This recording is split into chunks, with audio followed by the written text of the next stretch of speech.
बच्चों, गुरु ज्ञान क्लासेस कक्षा 9 के चैप्टर 2 वृत्त, जिसे हम अंग्रेजी में सर्कल कहते हैं, इसके बारे में आज बात करेंगे। आज ये इसका पहला लेक्चर है। तो बच्चों, वृत्त क्या होता है इसके बारे में आप सब लोग भली भांति जानते हैं। मैं फिर से आप लोगों को एक बार बता रहा हूँ। देखिए, कोई भी ऐसी आकृति जो गोल हो, जैसे कि सिक्का कैसे होता है, इस तरह का होता है। इस आकृति का नाम क्या है? वृत्त। ठीक है बच्चों, अब परिभाषा क्या है कि वृत्त क्या है? ऐसे बिंदुओं का समूह जिनकी एक स्थिर बिंदु से दूरी हमेशा समान रहता है, उसे हम वृत्त कहते हैं। या हम कह सकते हैं ऐसा बिंदुपथ जिसकी दूरी एक स्थिर बिंदु से सदैव समान रहे, उसे हम वृत्त कहते हैं।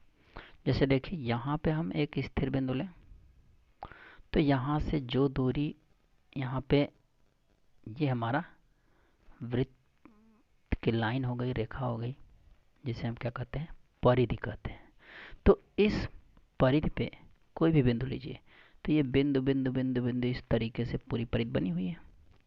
इन सबको अगर बहुत ढेर सारे बिंदु जाएंगे तो एक क्या बन जाएगा? परिधि बन जाएगी। तो इनकी जो दूरी है, ये हमेशा क्या हो गए? समान हो गए।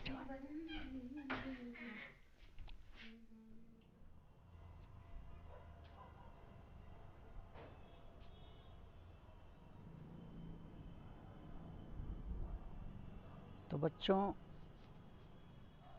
ये जो दूरी होती है, ये हमेशा क्या होती है? बराबर रहती है। तो ऐसी संरचना को हम क्या कहते हैं? वृत्त कहते हैं। ठीक है बच्चों, तो इस वृत्त का जो ये बाहरी हिस्सा है, इसे हम परिधि कहते हैं। चलिए अगले पेज पे चलते हैं। ये वृत्त हो गया। जो स्थिर बिंदु है, इसे हम स्थिर बिंदु को केंद्र कहते हैं। आप इसे सेंटर कह सकते हैं, अंग्रेजी में सेंटर बोलते हैं। वृत्त का जो ये पथ है, इसे हम कहते हैं परिधि। अंग्रेजी में आप इसे कहते हैं सरकमफरेंस। तो बच्चों, ये हो गया आपका सेंटर ऑफ परिधि। तो परिधि से और सेंटर तक, मतलब सेंटर पे आप लीजिए, सेंटर से एक सीधी लाइन खींचिए जो परिधि को छुए, तो इसे हम कहते हैं त्रिज्या। अंग्रेजी में कहते हैं रेडियस, RADIUS। ठीक है बच्चों, सेंटर या रेडियस बोलते हैं। चलिए, ये हो गया रेडियस। अब आगे बात करते हैं रेडियस के बाद। इसी वृत्त को या कहिए सर्किल को,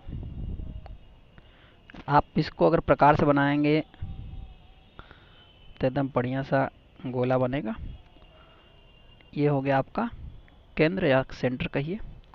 अब किसी भी परिधि के किसी भी दो बिंदुओं को तो मिला दीजिए, जैसे ये।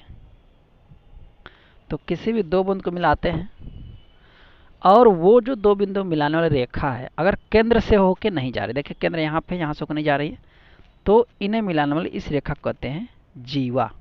क्या बोलते हैं बच्चों? जीवा कहते हैं, या अंग्रेजी में कहते हैं कार्ड, CORD, कार्ड या जीवा कहते हैं। ठीक बच्चों, ये हो गया जीवा। लेकिन अगर यही इस वृत्त के परिध के एक बिंदु से केंद्र से होता हुआ दूसरी ओर जाए, केंद्र से होता हुआ मतलब वृत्त के किन्हीं दो बिंदुओं पर, या कहिए परिधि के किन्हीं दो बिंदुओं को केंद्र से होते हुए जो रेखा मिलाती है, इसे हम कहते हैं व्यास। अंग्रेजी में कहते हैं डायमीटर, व्यास या डायमीटर।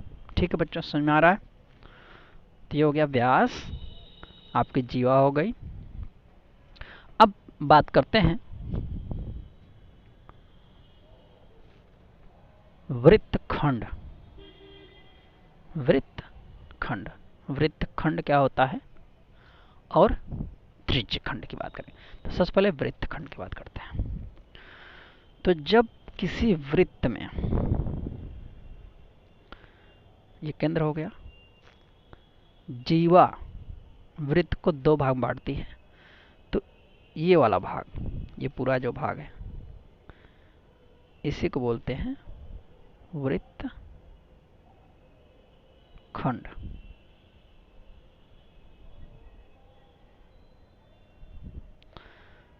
तो दो वृत्तखंड हो गए, एक तो बड़ा वाला हो गया, एक छोटा वाला हो गया। ये भी क्या है? वृत्तखंड है। तो जो बड़ा वृत्तखंड होता है इसको कहते हैं दीर्घ वृत्तखंड। दीर्घ वृत्तखंड।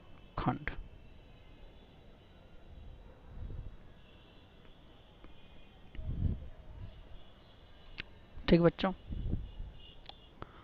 और जो छोटा वाला भाग है इसे हम बोलते हैं लघु वृत्तखंड। लघु वृत्तखंड, लघु वृत्तखंड और दीर्घ वृत्तखंड। इसी तरीके से आगे हम लोग जानेंगे लघु चाप और दीर्घ चाप। तो वृत्त का जो लघु चाप है उसे क्या बोलते हैं, और जो छोटा वाला है, बड़ा वाला है, उसे क्या बोलते हैं। तो अब देखिए, ये हो गया वृत्त और ये हो गया आपका जीवा या कॉर्ड कहिए। तो यहाँ से ये बड़ा वाला भाग यहाँ से लेकर, मतलब ए मान लीजिए बी है, ये कोई भी नहीं, यहाँ पे ले लीजिए, सीधा ले लीजिए डी। तो जो ये वाला है इसको मतलब ए सी बी चाप, इसे क्या बोलते हैं? चाप बोलते हैं। तो यह है दीर्घ चाप। तो चाप ए बी सी क्या है? दीर्घ चाप है। दीर्घ चाप, चाप या कहिए मेजर चाप को अंग्रेजी में आर्क बोलते हैं। क्या बोलते हैं बच्चों? आर्क। और जो छोटा वाला भाग है ए डी बी, इसको बोलते हैं, मतलब ए से लेकर डी से होते यहाँ तक, इस वाले भाग को कहते हैं लघु चाप। लघु चाप या इसे कहते हैं minor arc, A R C. ठीक है बच्चों, तो हो गया लघु चाप और दीर्घ चाप। उसके बाद आते हैं त्रिज्यखंड के बारे में सीखेंगे। त्रिज्यखंड क्या होता है? तो त्रिज्यखंड क्या होता है, आप वृत्त बनाइए और दो त्रिज्याएं लीजिए इस तरीके से। तो ये जो भाग है और ये वाला भाग, तो जी ये वाला है, इस बड़े भाग को कहते हैं दीर्घ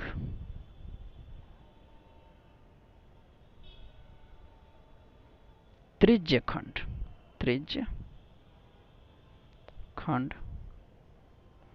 छोटे वाले भाग को वो मान लीजिए, इसको ए इसको बी, ये छोटा वाला भाग है, इस वाले भाग को यहाँ से लेके ये वाला भाग, इसे हम बोलते हैं लघु त्रिज्यखंड। त्रिज्यखंड। ठीक है बच्चों।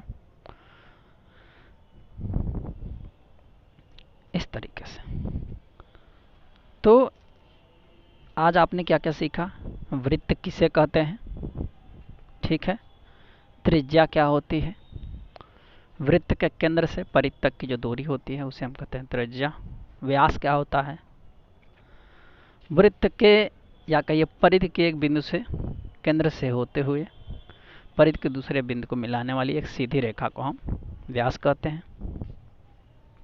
ठीक है बच्चों, व्यास के बाद जीवा हमने पढ़ा, या कॉर्ड कहिए अंग्रेजी में। जीवा क्या होती है, वृत्त के किन्हीं वृत्त के परिध के किन्हीं दो बिंदुओं को मिलाने वाली सीधी रेखा को जीवा कहते हैं। और एक बात, व्यास वृत्त की सबसे बड़ी जीवा होती है, सबसे बड़ी जीवा होती है। अंग्रेजी में कहेंगे तो diameter is the longest chord of a circle. क्या कहें बच्चों, diameter is a longest chord of a circle, सबसे बड़ी क्या है, जीवा होती है। और हमने सीखा वृत्तखंड क्या है, दीर्घ वृत्तखंड, लघु वृत्तखंड, त्रिज्यखंड क्या होता है, दीर्घ त्रिज्यखंड, लघु त्रिज्यखंड, इन सब के बारे में आज हमने सीखा है। लघु चाप, दीर्घ चाप क्या होता है, ये हमने सीखा है। तो बच्चों आज का लेक्चर हम यहीं समाप्त करते हैं। अगले लेक्चर में हम प्रश्नावली 2.1 के सवाल देखेंगे और उसे हल करेंगे। ठीक है बच्चों, तो ये कक्षा 9 का चैप्टर नंबर 2 था, वृत्त, जिसका आज पहला लेक्चर मैंने लिया है। तो बच्चों जो लोग हमसे अभी नहीं जुड़े हैं वो चैनल से जुड़ जाएं, सब्सक्राइब कर लें चैनल को। वीडियो अच्छा लगे तो लाइक करें और अपने दोस्तों के साथ शेयर करें। तो जो बच्चे कहीं कोचिंग नहीं कर रहे हैं, कोचिंग कर भी रहे हैं, तो वो भी इससे काफ़ी मदद मिलेगी अभ्यास को हल करने में और कंसेप्ट सवाल को समझने में। या कोई भी डाउट हो तो आप कमेंट बॉक्स में लिखिए, मैं उसका जवाब अवश्य दूंगा। तो ठीक है बच्चों, आज का लेक्चर यहीं समाप्त करते हैं। Thank you.